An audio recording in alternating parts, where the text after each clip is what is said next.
अस्सलाम वालेकुम। मेरा नाम डॉक्टर मारिया फ़ारूक है। मैं एज़ अ कंसल्टेंट गायनेकोलॉजिस्ट और ऑब्स्टेट्रिशियन सलाम मेडिकल कॉम्प्लेक्स में प्रैक्टिस कर रही हूँ।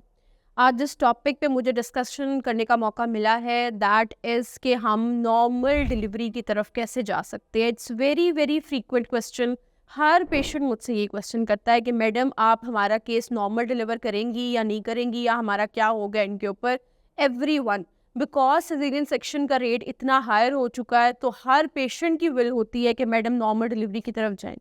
It's very simple, very very simple. ये चीज़ घर से स्टार्ट हो सकती है। जब आप लोग घर से ही अपनी अप्रोच को चेंज कर लेंगे और नॉर्मल डिलीवरी के लिए अपने आप को रेडी करेंगे मेरी कुछ इंस्ट्रक्शंस को फॉलो करते हुए, तो इंशाल्लाह ताला आप नॉर्मल डिलीवर ही करेंगे।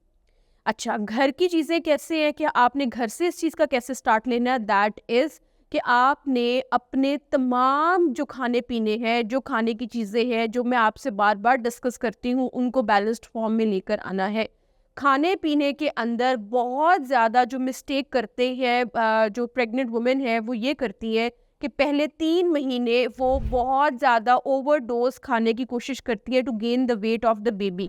बेबी का वेट गेन नहीं होता, उनका अपना वेट इतना ज़्यादा गेन हो जाता है या वो ओबीस हो जाती हैं कि एंड ऑफ प्रेगनेंसी में वो ओवरवेट हो जाती हैं, इतना ज़्यादा वॉक नहीं करती, अपने आप को हेल्दी नहीं रख पाती हैं। तो अल्टीमेटली एट द एंड क्या होता है, उनका एंड अप किसी न किसी कॉम्प्लिकेशन की वजह से सिजेरियन सेक्शन पे हो जाता है। आपने पहले 3 महीने बिल्कुल भी इस चीज़ के ऊपर फोकस नहीं करना कि मैंने अपने बेबी का वेट गेन करना है। बेबी का वेट गेन करने के लिए आपने 7 मंथ से ट्राई स्टार्ट करनी है। फर्स्ट 3 मंथ्स में आप जैसे नॉर्मल अपना बिफोर प्रेगनेंसी खाना खा रही है, जो आप रूटीन को फॉलो कर रही हैं, उसी चीज़ को आपने फॉलो करना है। That is the first step. दूसरा स्टेप जो बहुत इंपॉर्टेंट है वो ये है कि जो प्रेग्नेंट वुमेन है वो हमेशा ऐसे करती है कि लाइक 2 मंथ्स हमने डॉक्टर को दिखाया, 3 मंथ्स स्किप कर गए, फिर 4th मंथ में आ गए, फिर 7 मंथ में आ गए। क्या उसका नुकसान होता है कि जब आप डॉक्टर के पास आते हैं तो डॉक्टर सबसे पहले आपका वेट देखती है, आपका हेल्थ देखती है, आपके बच्चे की हेल्थ देखती है। जब वो चीज़ें स्किप हो जाती हैं तो आफ्टर 2 to 3 मंथ्स या तो वेट बहुत अंडर वेट हो गए होते हो, आप ओवर वेट हो गए होते हो, वो ठीक तरीके से चीज़ फॉलो नहीं हो रही होती, तो आपने अपना हर महीने एंटीनेटल विजिट लाजमी कराना है। डॉक्टर को आपने हर महीने लाजमी चेक कराना है।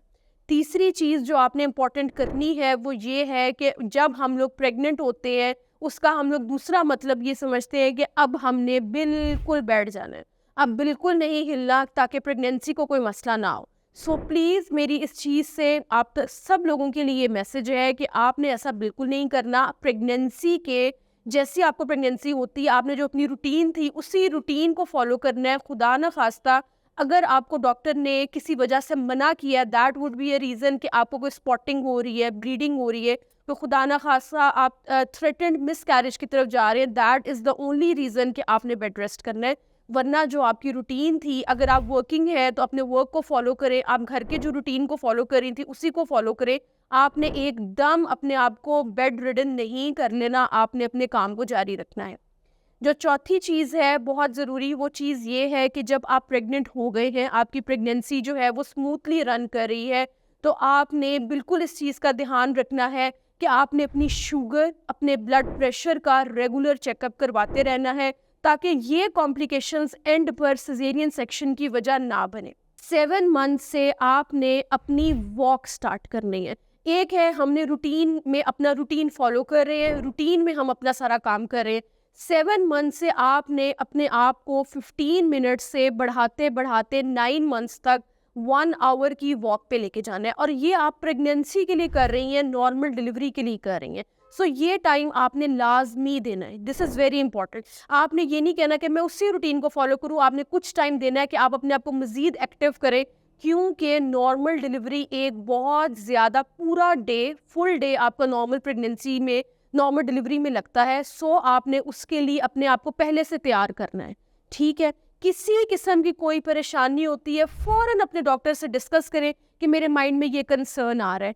खुद आकर बहुत सारे पेशेंट्स रिक्वेस्ट करते हैं मैडम सिजेरियन सेक्शन करें, मैडम सिजेरियन, ये नहीं करना। If you have any problem doctor से डिस्कस करें and try to get normal delivered, क्योंकि आपकी पहली नॉर्मल डिलीवरी है तो दूसरी तीसरी तमाम नॉर्मल डिलीवरीज होती हैं जिसका 90% चांस होता है। अगर आपका पहला सिजेरियन सेक्शन है, there is a very lesser chance कि आपकी उसके बाद कोई नॉर्मल डिलीवर हो, बहुत लेस चांस हो जाता है। सो इस चीज़ को आपने ज़रूर देखना है। दूसरी बात, पेशेंट का एक जो मैंने अपनी प्रैक्टिस में देखा है कि बहुत फ्रीक्वेंट क्वेश्चन है, वो ये है कि मैडम अगर आप हमें नॉर्मल डिलीवर करेंगी तो हमें तो बहुत दर्द होगी, बहुत पेन होगी, इतना पेनफुल प्रोसीजर होगा, मैडम हमें कुछ हो तो नहीं जाएगा। सो आपने इस चीज़ पे अपने आप को एजुकेट करना है। There are a lot of videos जो आपको हेल्प करेंगी यूट्यूब के थ्रू कि कैसे एक बच्चा नॉर्मल डिलीवर होता है। सो आपने पैनिक नहीं होना। आपको कोई जो मर्जी मशवरा दे रहा है कि सिजेरियन सेक्शन एक बहुत आसान तरीका है, जस्ट जाओ लेटो और सिजेरियन हो गया, आपने उस चीज़ को नहीं करना।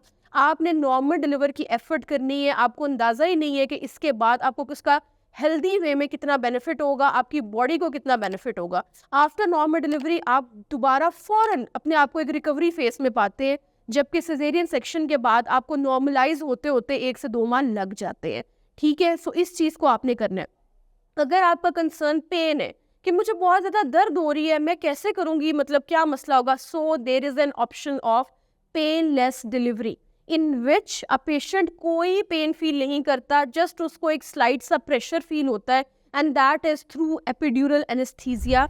एपिड्यूरल एनेस्थीसिया बिल्कुल सेफ प्रोसीजर है जिसमें किसी किस्म की कोई बाद में कॉम्प्लिकेशन नहीं होती। पेशेंट्स को अक्सर ये होता है कि मैडम उसके बाद कमर में दर्द ना रहे, मैडम हेडेक ना हो जाए। ये चीज़ें अब बिल्कुल हमारी जो है वो प्रैक्टिस से आउट हो चुकी हैं। ऐसा कोई चीज़ हमने ना तो देखी है ना होती है। पहले ज़माने में या पहले क्या चीज़ थी, अब चीज़ें बहुत मुख्तलिफ हैं, बहुत अच्छे ड्रग्स हैं, बहुत अच्छे डॉक्टर्स हैं फैसिलिटेट करने के लिए। सो आपने इस चीज़ को अपनी परेशानी नहीं बनाना। अच्छा, उसके बाद 7 मंथ से आपने 9 मंथ अपने आप को प्रैक्टिस के अंदर ले आए, आप एक्टिव हो गए। 9 मंथ के ऊपर आपने मेक श्योर करना है कि आपका डॉक्टर 36 वीक्स पे 37 वीक्स के ऊपर है, तो आपने अपना इंटरनल असेसमेंट करवाना है। आपने कोशिश ये करनी है कि आप 37 वीक्स पे भी, 38 पे भी, 39 के ऊपर भी अपने आप को इंटरनली चेक कराती रहें। इंटरनली चेक कराने से, जिसको हम लोग मेम्ब्रेन स्वीपनिंग कहते हैं, इसका इतना हेल्प होता है कि आपको आर्टिफिशियल पेन्स लेने की भी ज़रूरत नहीं पड़ती। सो आपने बिल्कुल हर्डली नहीं करना कि 37 वीक्स हो गए हैं, 38 हो गए, बच्चा नहीं हो रहा, सिजेरियन करते। आपने उसको, अगर कोई कॉम्प्लिकेशन नहीं है तो 40 वीक्स पर लेकर जाना है। ये बड़ा ही आपके लिए एक मतलब लाइक हेल्पिंग टिप है, आपने इसको फॉलो करना है। 40 वीक्स पर लेकर जाएंगे अपनी प्रेगनेंसी को, आपका होगा ये अल्टीमेटली कुछ ना कुछ आपकी जो इंटरनल ऑस है, जो इंटरनल चेकअप करते हैं हम लोग विजाइनास के थ्रू, सो वो कुछ ना कुछ ओपन हो जाती है, सॉफ्ट हो जाती है, और तब डिलीवरी करने का, जब हम डिलीवर करते हैं, एक तो बच्चा भी हेल्दी आपका डिलीवर होता है, उसके साथ साथ ये होता है there is a fair chance कि बच्चा बहुत ईजिली डिलीवर हो जाएगा और सिजेरियन सेक्शन का आपको उस चीज़ से आपको नहीं गुजरना पड़ेगा। सो इन सारी टिप्स को जब आप फॉलो करेंगी तो इंशाल्लाह ताला आप नॉर्मल डिलीवर करेंगी। अपना एक डॉक्टर वो चूज़ करें जो डे 1 से आपके साथ कमिटेड हो that she will deliver you normally.